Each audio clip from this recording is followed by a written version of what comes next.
So, now that Cassandra's out of earshot, are you holding up all right? I mean, you go from being the most wanted criminal in Thedas to joining the armies of the faithful. Most people would have spread that out over more than one day.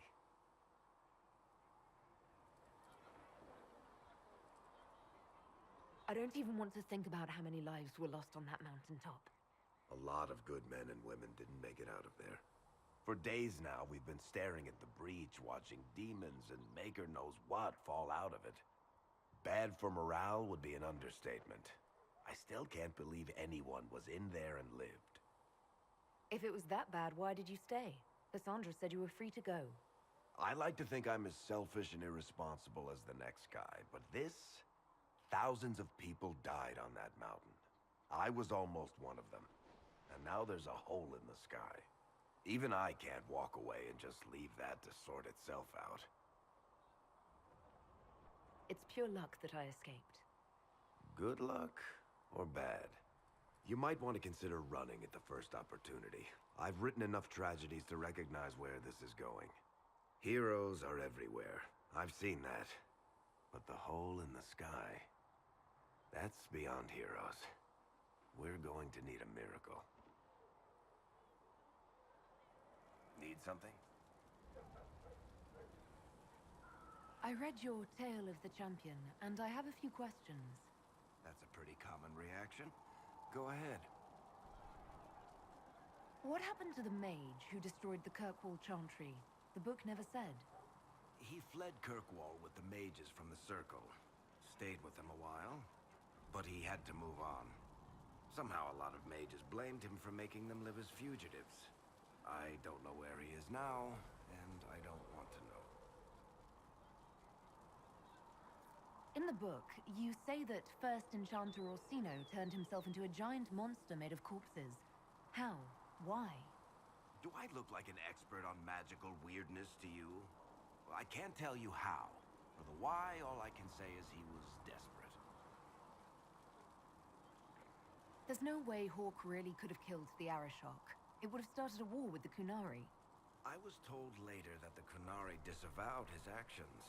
Apparently, the Arashok didn't get permission before he attacked Kirkwall, and the Qun didn't want another exalted march. When they finally sent a ship to haul the wrecked dreadnought away, they just said, "We will never speak of this again." As far as I can tell, that's the Qun's version of an apology. Where are the rest of Hawk's associates now? Meryl decided to look after the elves left homeless by the fighting.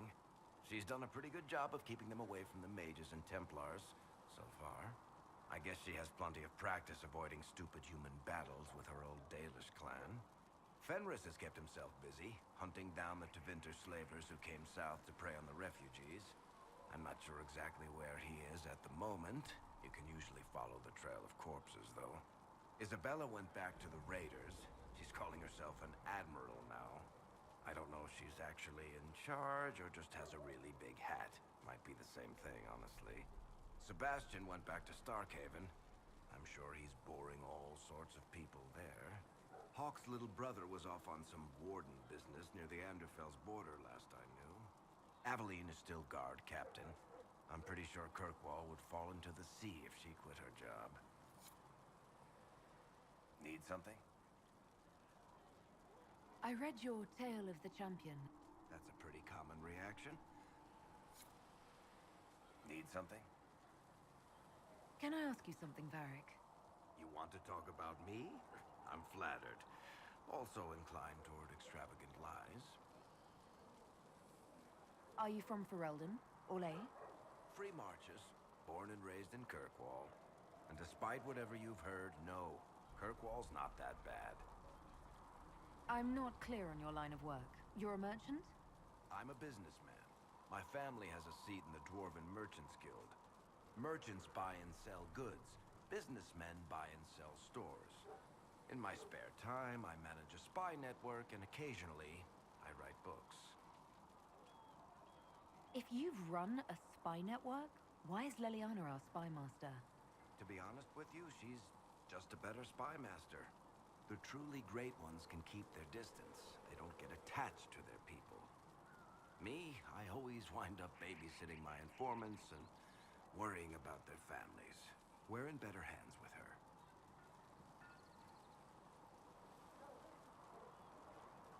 You're an author.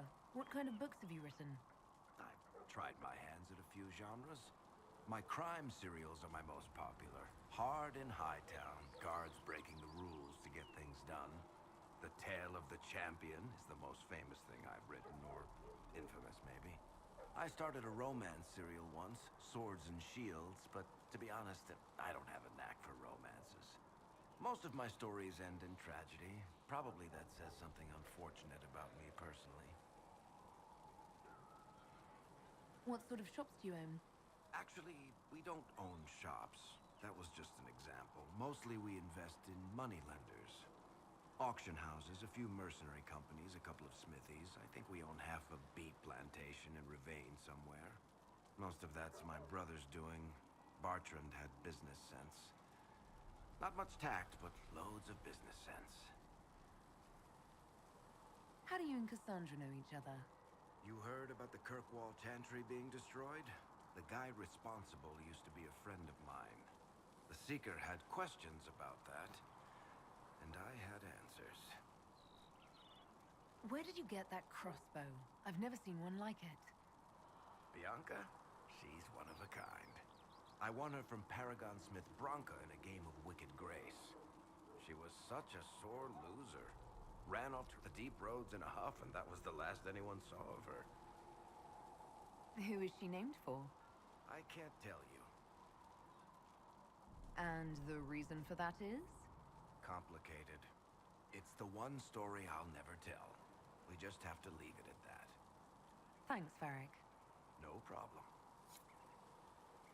Need something? Can I ask you... You want to talk about me? No problem. Need something? The red lyrium we found at the temple seemed to upset you. My brother Bartrand and I sort of discovered red lyrium during an expedition in the Deep Roads. We located an ancient thaig, so old it barely looked dwarven. There was this idol there made of it. Bartrand brought it back to the surface, and, well, everything's gone downhill from there. So what is it? Just another kind of lyrium? The red stuff is lyrium like a dragon is a lizard. It's not just a different color. It has a whole host of weirdness all its own. I've written to every mining cast house in Orzammar. No one's seen this stuff before or knows where it came from. What makes it special? Regular lyrium can mess you up pretty badly, but you have to ingest it for that to happen. Red lyrium messes with your mind when you're just near the stuff. You hear singing, get violent, paranoid, and then it does creepy shit. Makes things float, brings statues to life. I've had a few alchemists studying it in Kirkwall, in shifts. Why do you have red lyrium? My brother kept a sliver when he sold it. I'm pretty sure he held on to it because it was already talking to him. That little shard drove him mad. I had him taken to a sanitarium and eventually found the fragment in his house. We brought the shit to the surface, Bartrand and I. I wanted to find out if there was a way to shut it up. So far, it looks like the answer is no. If red lyrium is as dangerous as you say, why'd you keep it? I've heard that shit singing to me. I know better than anyone how bad it is. In Orzammar, miners keep regular, non-crazy raw lyrium in special lead-lined containers. Actually, it's a huge secret how they're constructed. Keeps surface folk from horning in on the lyrium trade. I pulled a lot of strings and got a smith to build me 4 of them nested inside each other. Nobody gets to study it up close for more than an hour, and they have to wait a week between shifts. I think that's enough on red lyrium. Yeah, not really my favorite subject. Need something? I'll tell you what I can. How did the red lyrium get in the Temple of Sacred Ashes? I don't know. As far as I knew, there was only one small piece of the original idol we brought out of the Deep Roads. And it's locked in a vault in Kirkwall. One I had built by the mining cast especially to hold it. I think that's enough. Yeah.